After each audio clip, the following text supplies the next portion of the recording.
अस्सलाम वालेकुम जी। आज मैं एक और डिफरेंट टॉपिक के ऊपर बात करूँगा that is related to CSS essay. देखें ये एक वेकअप कॉल भी है तमाम एस्पायरेंट्स के लिए जो सीएसएस की तैयारी कर रहे हैं या वो सीएसएस जर्नी में आना चाह रहे हैं, सीएसएस करना चाह रहे हैं। अगर आपने सीएसएस के पास्ट पेपर्स नहीं देखे तो मेरी आप सबको एडवाइस है कि आप ज़रूर सीएसएस के पास्ट पेपर देखें और अब आप अपने उन पुराने तरीक़ों से बाहर आ जाएँ। उन पुरानी डोमेन से जो आपको पढ़ाई जा रही हैं, जो आपको रटवाई जा रही हैं, आपको उससे बाहर आना पड़ेगा। देखें आप जहाँ भी चले जाएँ मैंने ऑलमोस्ट कोई 3 से 4 मेंटोर से पढ़ा है सीएसएस का जो एसे है।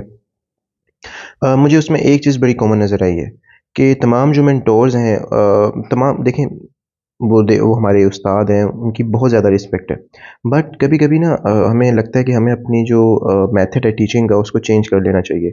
हमें कभी-कभी मान लेना चाहिए कि हाँ यार अब मेरे जो तरीके हैं वो थोड़े से आउटडेटेड हो गए हैं।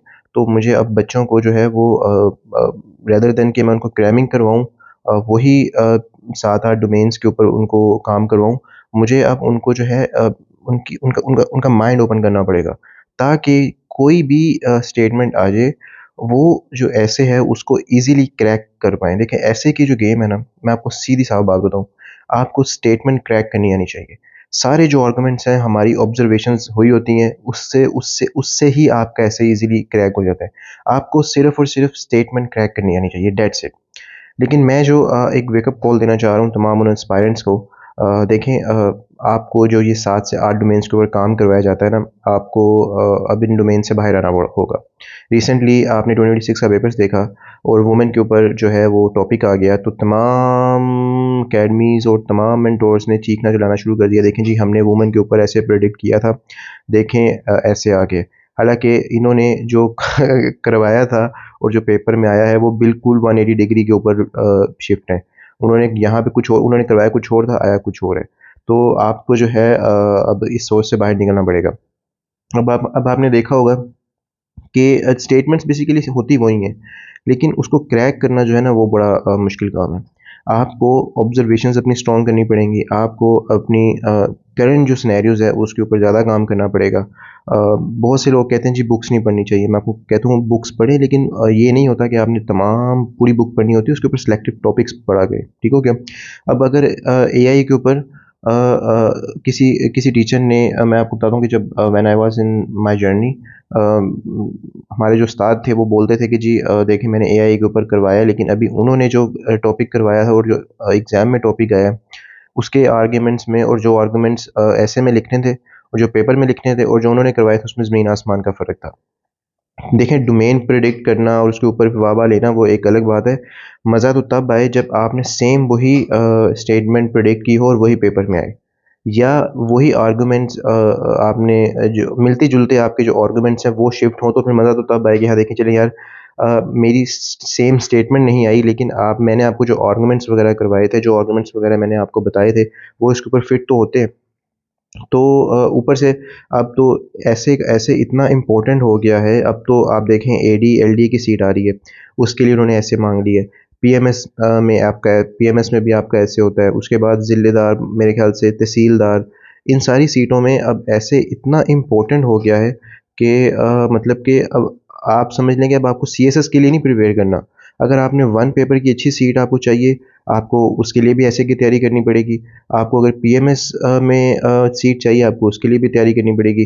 अगर आपको ज़िलेदार तहसीलदार, एडी, एलडी इन सब के लिए देखा जाए तो अब जो सेकंड पेपर है वो ऐसे है। मतलब कि अब ऐसे आपको अगर आपका सीएसएस अल्लाह ना करे खुदा ना ख़ास्ता नहीं होता तो आपको अब ऐसे के ऊपर इतना काम करना पड़ेगा कि आपको ताकि अब दूसरी अगर कोई अच्छी सीट है तो आप उस पे एटलीस्ट क्वालिफ़ाई कर जाएँ।